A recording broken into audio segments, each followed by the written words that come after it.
Fast food logos are everywhere. McDonald's. The McDonald's logo is one of the most famous symbols on Earth, but the golden arches were not originally just a logo. They were part of the actual restaurant design. Early McDonald's restaurants had two large yellow arches on the sides of the building, meant to make the restaurant easy to recognize from the road. When seen from certain angles, those two arches looked like the letter M. Eventually, the building feature became the brand symbol, KFC. KFC's logo is unusual because the face on it is not a mascot, it is the founder. Colonel Harlan Sanders became the symbol of the company because his image was already connected to the brand's origin story. The white suit, black string tie, glasses, and goatee made him instantly recognizable. The logo works because it feels personal. It does not just say fried chicken, it says, this recipe came from someone. Starbucks. The Starbucks logo is not a coffee bean, it is not a cup, it is not even a normal person. It is a siren, a two-tailed, mermaid-like figure from old maritime imagery.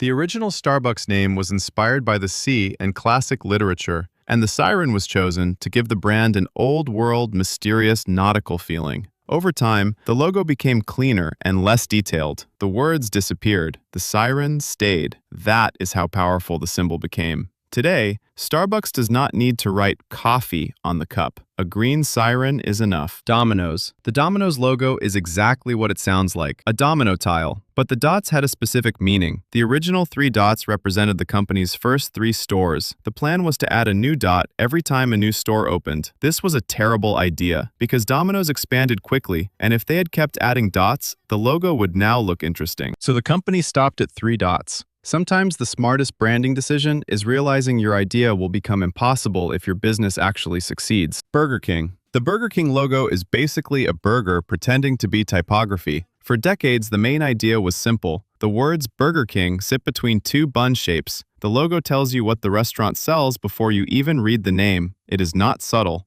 It is a burger with words inside. That is the whole point. Burger King's logo works because it does not try to be mysterious. Some brands want deep symbolism. Burger King said, what if the logo was literally a burger? And honestly, that is hard to argue with. Subway.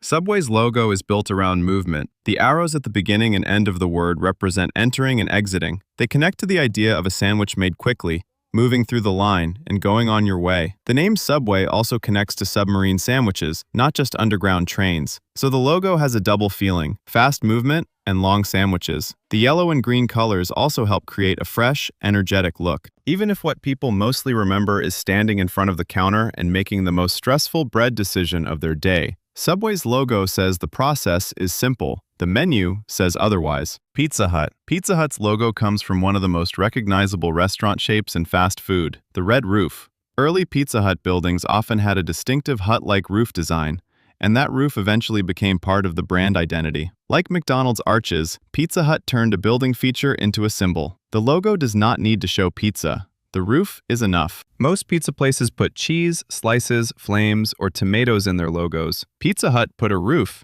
That is either great design or proof that humans are very easy to train with enough melted cheese. Taco Bell. Taco Bell's logo is built around a bell because the founder's name was Glenn Bell. So the bell is partly a visual pun. It also gives the brand a recognizable shape that is easy to use on signs, packaging, and buildings. Over the years, the logo became more colorful, more stylized, and eventually more minimal. The bell remained because it was the part people remembered. The strange thing is that Taco Bell does not sell bells. It sells tacos. But the founder's last name was Bell, so now millions of people associate a ringing object with late-night fast food decisions. Sometimes branding is not complicated. Sometimes your name is just convenient. Wendy's. Wendy's logo is based on a real person. The founder, Dave Thomas, named the restaurant after his daughter Wendy. The logo shows a smiling red-haired girl with pigtails, designed to feel friendly, homemade, and family-oriented. That was important because Wendy's wanted to stand apart from more industrial-looking fast food chains. The image says warmth, the red hair says personality, the name says family, and the whole logo says, this burger restaurant has a daughter. It is a different strategy from McDonald's Golden Arches or Burger King's Burger Bun. Wendy's built its identity around a face and a name, which makes the brand feel personal, even when you are ordering fries through a speaker box. Fast food logos work because they do not just identify restaurants, they trigger memories. A golden M means fries, a kernel means fried chicken, A green siren means coffee. A domino tile means pizza delivery. A red roof means pizza night. A bell means tacos. A red-haired girl means burgers. These logos are not just designs, they are shortcuts. Tiny visual signals that tell your brain exactly what kind of craving is about to win. The strange thing is this: most people think they choose fast food with logic. But sometimes, all it takes is a color, a shape, a face, or a pair of golden arches on the side of the road. That was famous fast food logos explained.